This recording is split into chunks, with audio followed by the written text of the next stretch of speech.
மற்றொரு அண்மை செய்தி. விழுப்புரம் மாவட்டம் கண்டமங்கலம் வாய்க்கால்மேடு பகுதியில் திருமணத்தை மீறிய உறவை கண்டித்தும் கேட்காத மனைவியின் தலையில் குளவிக்கல்லை போட்டு கணவனே கொலை செய்த சம்பவம் அரங்கேறியுள்ளது. இதுகுறித்த கூடுதல் தகவல்களை செய்தியாளர் சுரேஷ் வழங்க கேட்கலாம். வணக்கம் சுரேஷ், கூடுதல் விவரங்களை வழங்கலாம். நிச்சயமாக சுரேஷ், விழுப்புரம் மாவட்டம் கண்டமங்கலம் அருகே இருக்கக்கூடிய வாய்க்கால்மேட்டு தெருவைச் சேர்ந்தவர்கள் மணிகண்டன் உமா தம்பதியினர்.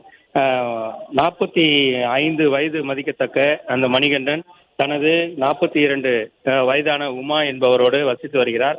இந்த நிலையில் அந்த இருவரும் அங்கு இருக்கக்கூடிய கண்டமங்கலம் பகுதியை சுற்றி இருக்கக்கூடிய செங்கல் சூளையில் பணிகளை செய்து மேலும் கட்டிட வேலைக்கும் சென்று வந்துள்ளனர். இந்த நிலையில் தனது மனைவி உமா வேறொருவருடன் கள்ள தொடர்பில் இருப்பதாகவும், அதாவது தனக்கு மீறியான உறவில் வேறொருவருடன் பழகி வந்ததை பலமுறை உமாவை மணிகண்டன் கண்டித்துள்ளார். இருந்த போதிலும் அந்த உறவை உமா தொடர்ந்ததாக கூறப்படுகிறது. இந்த நிலையில் குடிப்பழக்கம் அதிக அளவில் குடிப்பழக்கத்துக்கு ஆளான மணிகண்டன் என்பவரோடு கருத்து வேறுபாட்டின் காரணமாக அவ்வப்போது இருவருக்கும் இடையே தகராறு ஏற்படுவது வழக்கமாக இருப்பதாக சொல்லப்படுகிறது. இந்த நிலையில் நேற்று இருவருக்கும் இடையே செங்கல் சூளையில் பணியை முடித்து வீட்டுக்கு வந்த இருவருமிடையே தகராறு ஏற்பட்டதாகவும், இதில் ஆத்திரமடைந்த மணிகண்டன் தனது மனைவியை கண்டித்ததோடு ஆத்திரம் முற்றியதில் குழவிக்கல்லை கொண்டு தனது மனைவி உமாவை தலையில் குழவிக்கல்லை போட்டு கொலை செய்தது குறிப்பிடத்தக்கது. இந்த குடிபோதையில் இருந்த மணிகண்டன் நிலை தெரியாமல் அங்கு விழுந்து கிடந்ததும் பின்னர் காலையில் நேரடியாக சென்று காவல்துறையினருடன் தனது மனைவியை கொலை செய்து விட்டதாக கூறி சரணடைந்ததாக கூறப்படுகிறது.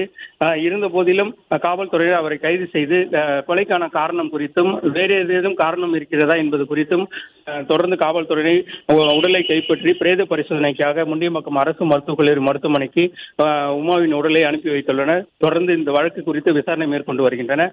நிர்வாக திறனற்ற இந்த ஸ்டாலின் ஆட்சியில் காவல்துறை செயல்பாடுகளற்ற ஒரு நிலையில் குடிப்பழக்கங்கள் அதிகரித்ததன் காரணமாக பல்வேறு நிலைகளில் இந்த கொலை சம்பவங்கள் நாள்தோறும் அரங்கேறி வருகிறது. நாள்தோறும் அரங்கேறி வரும் கொலை சம்பவங்கள் அடுக்கடுக்கான கொலை சம்பவங்களால் தமிழகம் முற்றிலும் சட்டம் ஒழுங்கு சீரழிந்து வருவதும், மாணவர்களின் எதிர்காலம் கேள்விக்குறியாகி இருப்பதும், கஞ்சா, போதை, கள்ளச்சாராயம் உள்ளிட்டவர்களால் அடுத்த தலைமுறை கேள்விக்குறியாகி இருப்பது குறித்து அதிமுகவின் பொதுச் செயலாளர் நாள்தோறும் அறிக்கையின் வாயிலாக கேள்வி கேட்டு வரும் நிலையில் இது போன்ற கொலை சம்பவங்கள் அவற்றை நிரூபிக்கக்கூடிய ஒரு வகையில் பார்க்கப்படுகிறது. இந்த அரசின் மீதான நம்பிக்கை முற்றிலுமாக மக்கள் எழுந்திருப்பதும், இந்த அரசு எப்பொழுது சாய்க்கப்படும் என்பதற்காக மக்கள் காத்திருப்பதாகவும், இந்த சட்டமன்ற தேர்தலில் இந்த திமுக அரசை முற்றிலும் ஒழித்து கட்ட வேண்டும் என்பதில் ஒரு உள்நோக்கத்தோடு தற்போது இந்த மக்கள் காத்திருப்பதாக இந்த நிலையின் மூலம் தெரிகிறது. சுரேஷ், விரிவான விவரங்களை வழங்கியமைக்கு நன்றி சுரேஷ்.